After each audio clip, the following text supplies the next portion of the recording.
इस बार OBC votes की लड़ाई तेज हो गई है। ऐसे में फूलपुर से पूर्व सांसद नागेंद्र सिंह पटेल ने अपना दल की सदस्यता ली है। हमारे साथ बात करने के लिए आशीष पटेल एमएलसी। आशीष जी, नागेंद्र सिंह पटेल को ज्वाइनिंग आज कराई गई है, तो चुनाव से पहले ज्वाइनिंग हुई है, ये टिकट की कोई बात?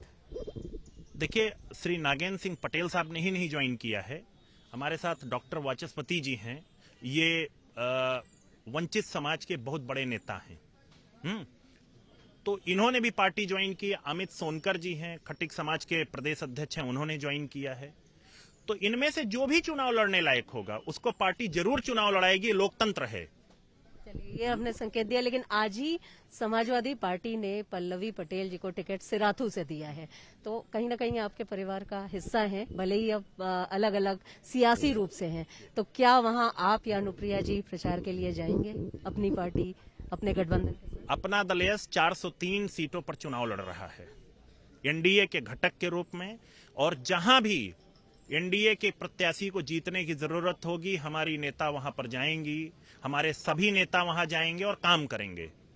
रही बात किसी व्यक्ति विशेष के चुनाव लड़ने की, तो मैं आपको स्पष्ट बात बता दूं, जो भी परिवार का सदस्य होता है, अगर जिसको भी डॉक्टर सोनेलाल पटेल साहब की विचारधारा में विश्वास होता है, तो वो कभी भी दूसरे दल के सिंबल पर चुनाव नहीं लड़ता है।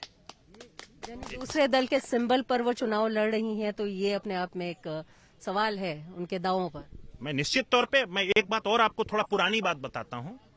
आदरणीय नेताजी ने 2002 में और 2007 में दोनों बार हमारे पार्टी के संस्थापक एसआईआई डॉक्टर सोनेलाल पटेल साहब से कहा कि आप हमारी पार्टी के सिंबल पे चुनाव लड़िए, तो उन्होंने एक बात स्पष्ट कह दी, मैं चुनाव हार जाऊंगा पर मैं आपकी पार्टी के सिंबल पर चुनाव नहीं लड़ूंगा। मुझे सदन में पहुंचने की वो नहीं है, लेकिन जब भी मैं रहूंगा तो मैं अपनी पार्टी की विचारधारा और पार्टी के झंडे को बुलंद करता रहूंगा।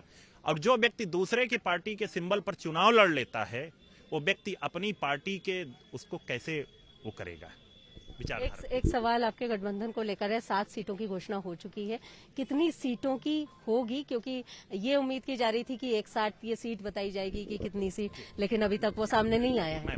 18 सीटें अभी तक हमारी क्लियर हो गई हैं और कुछ सीटों पर बातचीत चल रही है। और मैं निश्चित तौर पे आपको ये बता दूं, चूंकि और जो सीटें हैं वो अंतिम दौर की सीटें हैं जिन पर अभी बातचीत नहीं हो पाई है। 18 सीटों के बाद और भी जो सीटें क्लियर होंगी वो आपको बता दी जाएंगी, और जो घोषित होती जाएंगी उनमें अपना दल अपने सिंबल पर लड़ेगा और अपने प्रत्याशी लड़ाएगा।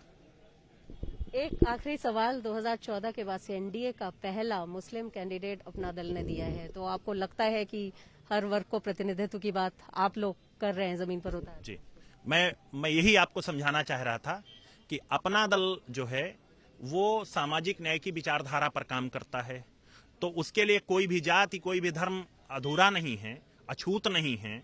मेरे साथ दाहिनी तरफ जो है समाज के वंचित वर्ग से आने वाले डॉक्टर वाचस्पति जी हैं, ये भी खड़े हैं।